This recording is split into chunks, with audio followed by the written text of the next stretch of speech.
Let's examine the announcement of former President Yoon's impeachment ruling. In today's important ruling, there was keen interest regarding when the final verdict would be read. Mirroring the previous cases of former presidents, the court first clarified the reasons behind the ruling and then delivered the final verdict at the end. Min Ji-sook has examined the 22-minute ruling process.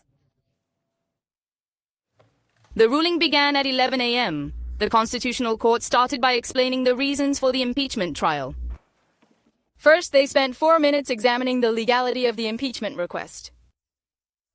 Then, they began a detailed review of the 5 main issues.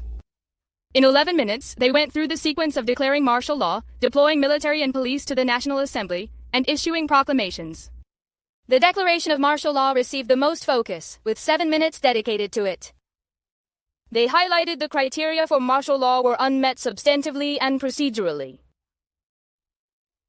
The court disclosed its judgment on whether the action warranted the president's removal. At 11:22 a.m., they read the final verdict. The process followed the same order as the impeachment rulings of former presidents Roh Moo-hyun and Park Geun-hye.